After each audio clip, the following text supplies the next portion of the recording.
Hello everybody, this is IcyNewYear, and we are here today to look at Journal. Journal is a game by, Locked Puzzle Studio, I believe? Or Locked Door Puzzle, there we go.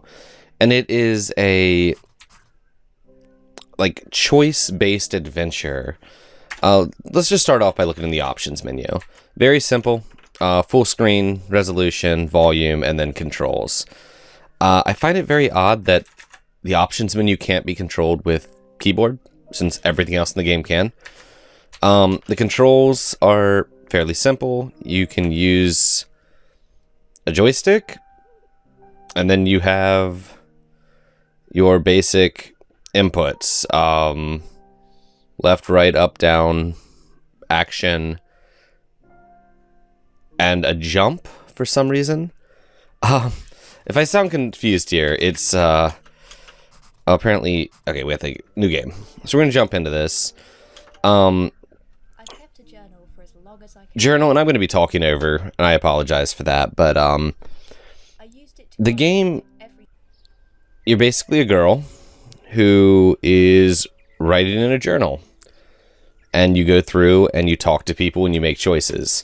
The reason I sounded a little confused about the controls is you can jump in this game. There's a key bound for jump.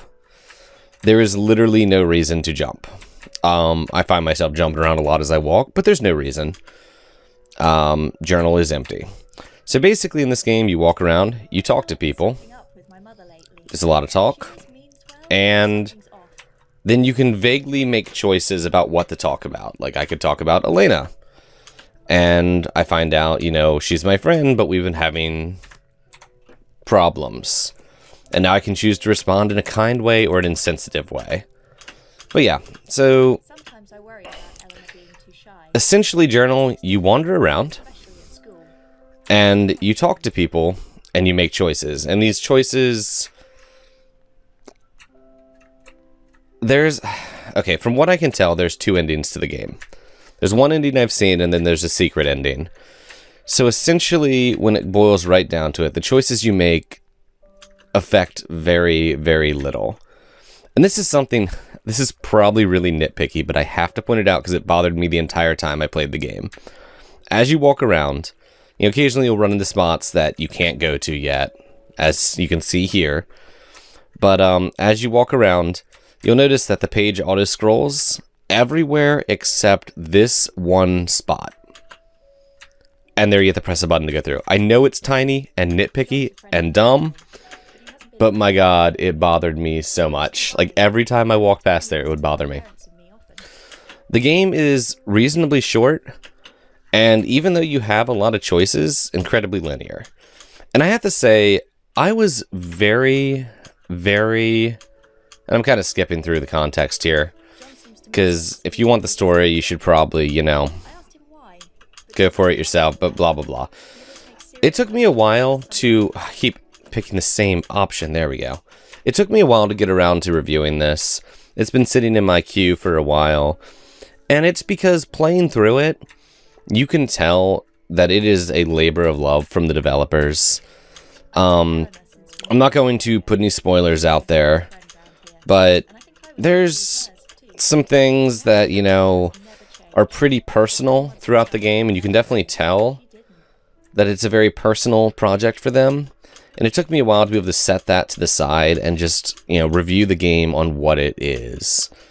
So, like here, I'm talking to my friend Elena, and basically finding out that people are suspecting her of breaking the window in the school. And Eleanor's upset. this bothered me. Like, this is when I really... She says she didn't do it, but John already told her parents that it was her. This is when I got really bothered. It's like, oh, who broke this window? I'm going to help her find out.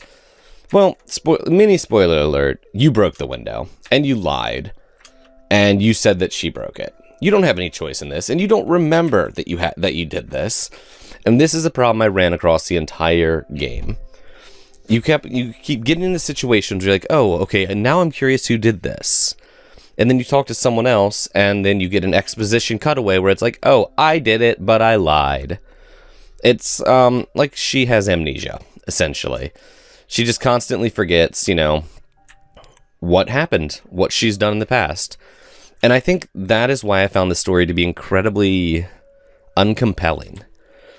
It's this, all these problems this girl is going through, but quite simply, and here we go, we'll show this. She thinks she says her parents are mad at her because they think they broke the school window. And then, but she says she didn't do it. She told you that? Yeah, she's convinced that someone else is spreading rumors about her. I thought you knew that she'd done it. How would I know? You were the one who told me so. I told you. Why would I tell you she'd done it? I thought you'd said you'd seen her do it. I don't remember saying that. And then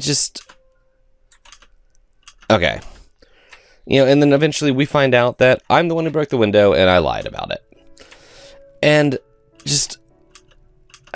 it boils down to, I am not emotionally invested in anyone in this story. And it's like, my character does all these terrible things and then lies about them. But it doesn't matter to me because I don't even realize I'm lying about them until, after I've already done it. I have no investment in anyone. So, straight. Somebody else told him you did it. That was me. He said, I told you he did it. I told him you did it. I don't remember. Maybe I did. Admission. There we go. Eleanor overreacted about me telling John she'd broken the window. It's not as bad as she thinks it is, but she's really upset. We didn't leave things well after speaking about the window. I don't remember if you find out on this day or like a day later, but essentially I eventually found myself, and you can see these little papers waving around there, just running around talking to people until those papers appeared. Then I'd run back home, run into my room, run to my journal, and then you watch a short little cutscene thing here. And that's the game. I honestly found very little gameplay value in it. I couldn't get emotionally invested in the story whatsoever. It basically came across as, here's teenage problems seen through an adult filter. It's like, there's a part where you're talking about cheating on a test. And it's like, no, you shouldn't cheat because you can't cheat through everything in life. And it's just filled with these little moments like that. And you're just like, I don't know. Basically, I can't get emotionally invested in the story. The gameplay is minimalistic. Barely there, quite simply. Apparently your choices can have an effect because there's that secret ending. But with this many choices and what to say and having only 2 possible endings, it just seems pointless.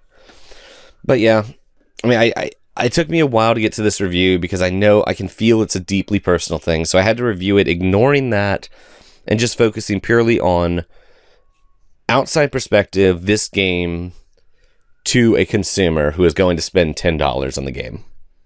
And that's it. For me, it's a no buy. I can't get behind it. I cannot recommend it.